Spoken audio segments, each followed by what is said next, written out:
সুপ্রিয় শিক্ষার্থী, আশা করি তোমরা সবাই ভালো আছো। গণিত অনলাইন ক্লাসে গণিত বিভাগ এবং মাইলস্টোন কলেজের পক্ষ থেকে তোমাদেরকে স্বাগতম। প্রিয় শিক্ষার্থী, আজকের অনলাইন ক্লাসে আমি মোহাম্মদ বিল্লাল হোসেন খান, প্রভাষক, গণিত বিভাগ, মাইলস্টোন কলেজ, উত্তরা। প্রিয় শিক্ষার্থী, আজকে আমরা যে টপিকটি নিয়ে আলোচনা করব সেটি হচ্ছে অন্তরীকরণ। এই অন্তরীকরণ অধ্যায়টি তোমাদের জন্য অতীব গুরুত্বপূর্ণ একটি অধ্যায়, কেননা এই অধ্যায় থেকে একটি সম্পূর্ণ সৃজনশীল প্রশ্ন তোমাদের পরীক্ষায় এসে থাকে। ইভেন কি এই অধ্যায়ের উপর তোমাদের যদি দখল ভালো থাকে তাহলে যুগজীকরণ অধ্যায়ও তোমরা ভালো করতে পারবা। তাহলে তোমরা বুঝতেই পারছো আজকের ক্লাসটি কত গুরুত্বপূর্ণ। তাহলে আসো আমরা ক্লাসে মনোনিবেশ করি। সুপ্রিয় শিক্ষার্থী, আজকে আমরা অন্তরীকরণ চ্যাপ্টারের যে অংশটুকু নিয়ে আলোচনা করব সেটি হচ্ছে 9B। তোমরা ইতিমধ্যে অন্তরীকরণ 9B অংশের উপর একটি ভিডিও রেকর্ড ক্লাস তোমরা পেয়েছ।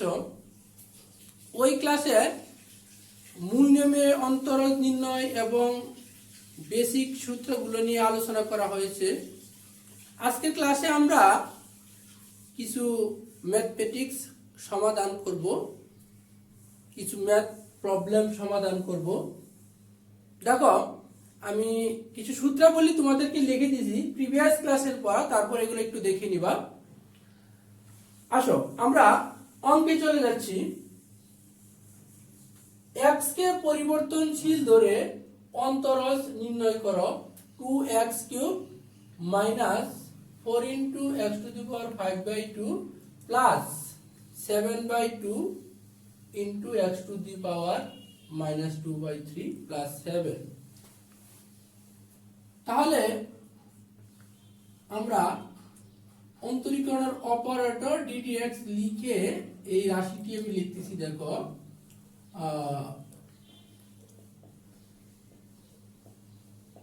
Minus 2/3 plus 7। আমরা চাইলে ডিরেক্ট অন্তরীকরণ করে ফেলতে পারি, কিন্তু আমি ওই চারটা পদকে আলাদা আলাদা লিখে অন্তরীকরণ করব। 2x³ minus 4x to the power 5/2 7/2 x to the power minus 2/3 plus 7। এখন আসো, ওই বোর্ডে লেখা আছে x to the এক নাম্বার ফর্মুলাটা x to the power n কে অন্তরীকরণ করলে কি হয়, n into x to the power n minus 1। তাহলে এখানে দেখো এই 2 2 এর মতো বসে থাকবে। এখানে n বলতে 3 কে বোঝানো হয়েছে। তাহলে x³ কে অন্তরীকরণ করলে কত হয়, 3 টা সামনে আসবে, x এর পাওয়ার 1 কমে যাবে, ছিল 3 হয়ে যাবে 2। দ্যাট মিন্স 3x² মাইনাস মাইনাসের মতো বসে থাকো। এইখানে যে সহগ আছে 4 এর মতো বসে থাকো। n হিসাবে এখানে আত্মপ্রকাশ করছে কি 5/2, তাহলে 5/2 টা সামনে আসবে, আর x এর পাওয়ার 5/2 থেকে 1 কমে যাবে, প্লাস 7/2 7/2 এর মতো বসে থাকো। এখানে n বলতে হচ্ছে মাইনাস 2/3, এটা সামনে আসবে, x এর পাওয়ার মাইনাস 2/3 থেকে আরো 1 কমে যাবে। এট লাস্ট আছে ধ্রুবক বা 7। আমরা জানি ধ্রুবক অন্তরীকরণ করলে কত হয়, 2 নম্বর ফর্মুলা 0, তাহলে প্লাস 0। আসো জাস্ট এখন আমরা একটু সরল করব। 2 into 3 minus 6x² minus 10x to the power কত হয় বলো, 3/2। এই মাইনাসে প্লাসে মাইনাস 2 2 কাটা যায়, তাহলে থাকে কত 7/3 x to the power মাইনাসের 2/3 থেকে যদি আমরা 1 মাইনাস করি তাহলে কত হয় -2 -3 divided by 3. That means result কি দাঁড়াইলো 6x square 10x to the power 3/2 minus 7/3 into x to the power minus 5/3. এটাই হচ্ছে কি আমাদের নির্ণয় অন্তরজ। দেখো অঙ্ক নাম্বার 34, x এর সাপেক্ষে অন্তরজ নির্ণয় করো। x minus 3 log a base x plus 5 cos x। আসো তাহলে আমরা এটাকে যদি অন্তরীকরণ করতে চাই, অন্তরীকরণ অপারেটরটা লিখলাম x minus 3 log a base x plus 5 cos x। তাহলে আসো আমি যদি ভেঙে ভেঙে লিখতে চাই x minus d dx 3 log a base x plus 5 cos x।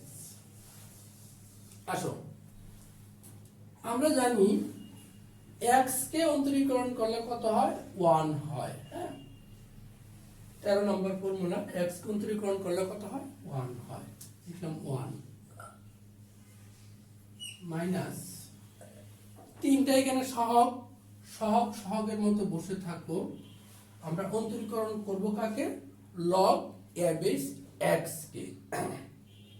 দেখো log a base x কে অন্তরীকরণ করলে কি হয় 6 নম্বর formula 1/x log a to the power e।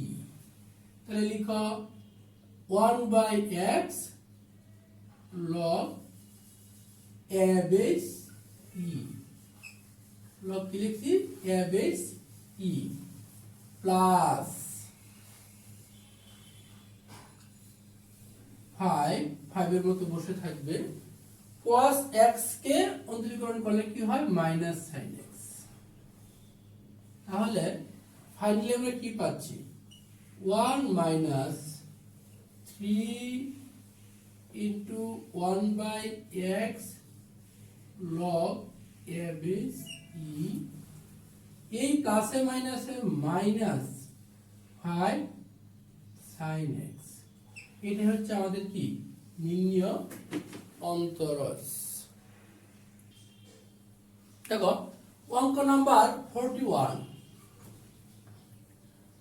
x এর সাপেক্ষে অন্তরজ নির্ণয় করো cos x minus cos 2x divided by 1 minus cos x। তাহলে আসো সমাধান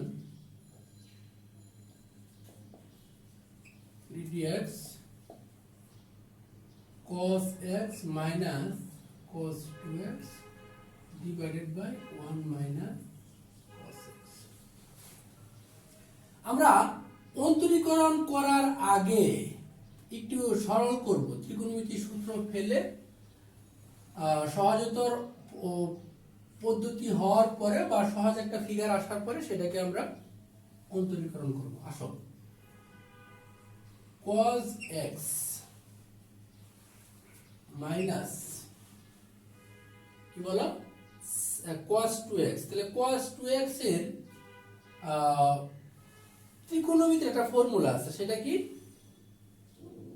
cos square x minus sin square x। একটা কাজ করে এখানে থার্ড ব্র্যাকেট করে দাও এটাকে, তাহলে আমরা এখানে কি পাচ্ছি বলো 1 মাইনাস cos x।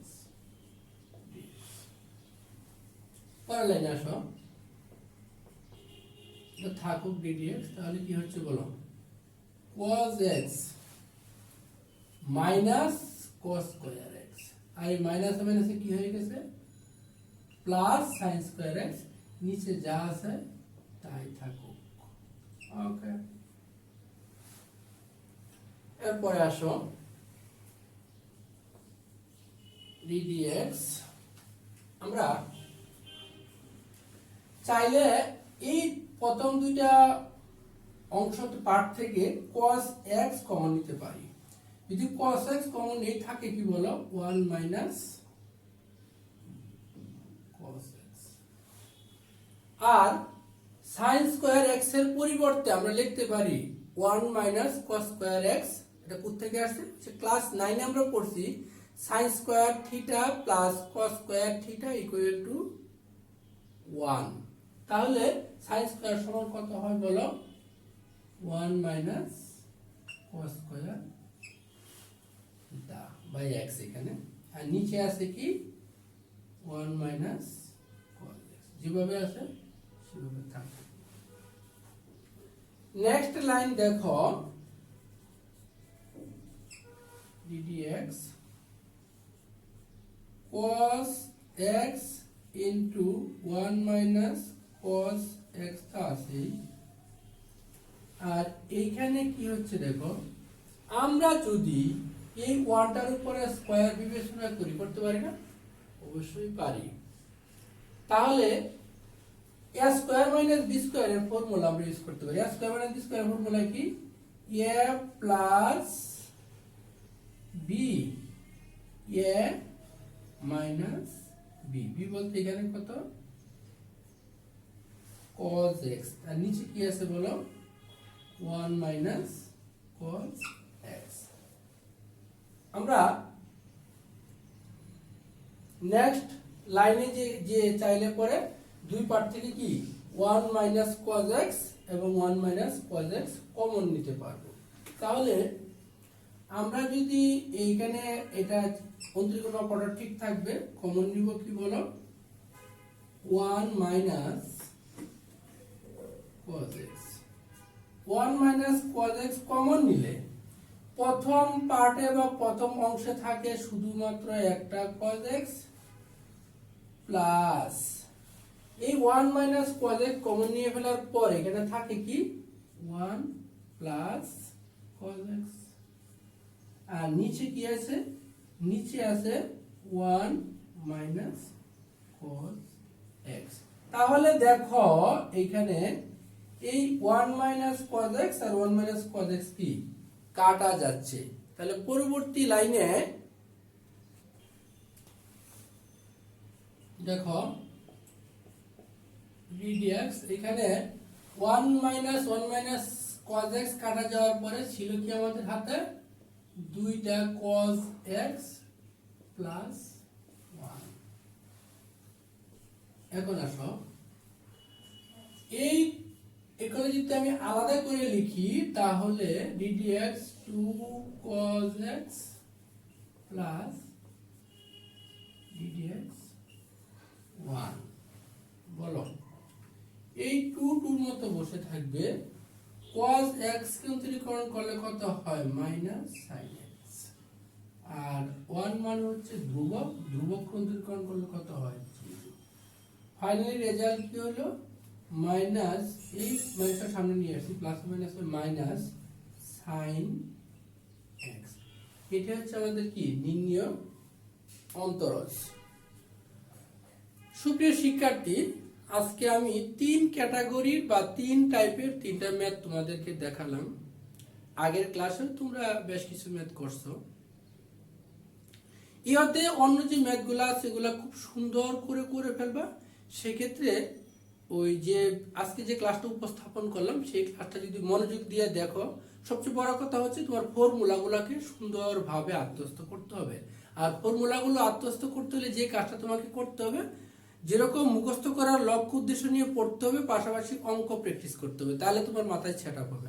আর যদি তোমার মাথায় অন্তরীকরণের সবগুলা সূত্র সেট আপ হয়ে যায়, তুমি যেটা লাভবান হবা সেটা হচ্ছে অন্তরীকরণের পরবর্তী অধ্যায়গুলোতে তুমি সহজতর পদ্ধতি বা সহজভাবে অঙ্কগুলো শেষ করতে পারবা। যোগজীকরণে তুমি অনেক হেল্প পাবা এবং অন্যান্য জায়গায় লাগে। সেক্ষেত্রে আরেকটা কথা বলছি, অন্তরীকরণের অধ্যায়ের উপরে জ্ঞান রাখতে হলে তোমাকে ত্রিকোণমিতি সূত্রগুলোকে সুন্দর করে আত্মস্থ করতে হবে। তাহলে আমি বিশ্বাস করি এই ক্লাসটা তোমরা মনোযোগ সহকারে দেখবা, সূত্রগুলো বারবার পড়বা। হ্যাঁ, ধন্যবাদ সবাইকে। পরবর্তী ক্লাসে অন্য টপিক নিয়ে কথা হবে।